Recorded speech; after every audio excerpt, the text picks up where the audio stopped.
بڑی وبا پر نظر رکھتے ہیں۔ انہوں نے ایبولا کے پھیلاؤ کو روکنے میں مدد کی ہے، وبائی نزلے کے پھیلاؤ پر نظر رکھی اور پولیو کے خاتمے کے لیے عالمی ادارے صحت کے ساتھ شراکت کے علاوہ اور بہت کچھ کیا۔ CDC کے ایک سابق ڈائریکٹر ڈاکٹر ڈیوڈ سیچر کا کہنا ہے کہ دنیا بھر کے ممالک صحت عامہ اور طبی معلومات کے لیے CDC کی طرف دیکھتے ہیں۔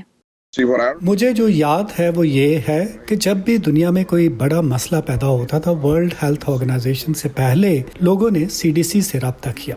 حالانکہ CDC اور WHO کے مابین بہت ہی اچھے تعلقات تھے۔ CDC کے ناقدین کا کہنا ہے کہ وہ کرونا وائرس وبا سے نمٹنے میں ناکام ہو چکے ہیں اور یہ کہ ان کا پہلا کرونا وائرس ٹیسٹ داغدار تھا۔ اس کے باوجود ادارے کے 5 سابق ڈائریکٹرز جو اب بھی صحت عامہ کے شعبے میں اہم خدمات سر انجام دے رہے ہیں، ایجنسی کا دفاع کرتے ہوئے کہتے ہیں کہ شروع میں بہت کچھ معلوم نہیں تھا۔ ڈاکٹر جولی گربرڈنگ ایک بڑی ادویات ساز کمپنی مرک میں نائب صدر ہیں۔ میں جو کرنا چاہوں گی وہ یہ کہ ہم ماضی میں جائیں، کیونکہ اب ہم اس وائرس کے بارے میں کچھ چیزیں یقینی طور پر جانتے ہیں۔ ہم جانتے ہیں کہ اس میں ناقابل یقین حد تک منتقل ہونے کی صلاحیت ہے اور اس سے اب بھی زیادہ لوگوں کو نقصان پہنچ سکتا ہے۔ ہم جتنا زیادہ سیکھیں گے، جتنا زیادہ جانیں گے، اتنا ہی ہم اسے کنٹرول کر سکتے ہیں۔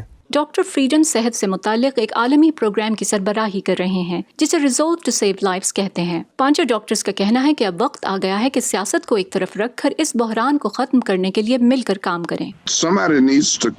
کسی کو اس طرف توجہ دینے کی ضرورت ہے کہ ہمیں مل کر کیا کرنا ہے، اور اس حوالے سے قیادت صدر کی سطح سے آنی چاہیے جس کا کوئی متبادل نہیں۔ صدر ٹرمپ اسکولوں اور کاروباروں کو دوبارہ کھولنے پر زور دے رہے ہیں، حالانکہ اس وائرس کو اب تک کنٹرول نہیں کیا گیا ہے۔ جب سیاستدان یہ کہتے ہیں کہ CDC کی رہنمائی کسی محفوظ روڈ میپ کے بجائے بچوں کو اسکول میں واپس لانے میں رکاوٹ ہے، تو اس سے پورا نظام درہم برہم ہو جاتا ہے۔ جب سے امریکہ میں کرونا وائرس پھیلا ہے، اس کی معلومات وائٹ ہاؤس سے آتی ہیں۔ CDC کے سابقہ ڈائریکٹرز کا کہنا ہے کہ معلومات بعض اوقات غلط، گمراہ کن یا خطرناک ہوتی ہیں۔ اور میں دیکھ رہا ہوں کہ جراثیم کش 1 منٹ میں اسے ختم کر سکتا ہے۔ 1 منٹ۔ اور کیا ایسا طریقہ ہے جس کے ذریعے ہم کچھ ایسا کر سکتے ہوں، انجیکشن کے ذریعے یا کسی صفائی کے ذریعے؟ صدر ٹرمپ نے بعد ازاں کہا کہ وہ محض طنز کر رہے تھے۔ ہمیں امریکی عوام کو سچ بتانے کی ضرورت ہے اور اس سچائی کو اپنے سائنسی ثبوتوں کے ساتھ ملا کر اس بیماری پر قابو پانے کے لیے استعمال کرنا چاہیے۔ ڈاکٹر جیفری کوپلن کہتے ہیں کہ اس وبائی مرض کے خاتمے کے لیے سب کو مل کر کام کرنا ہوگا۔ اگر ہم ایک ہی سمت میں گامزن ہوں تو ہم جلد ہی کافی پیش رفت کر سکیں گے۔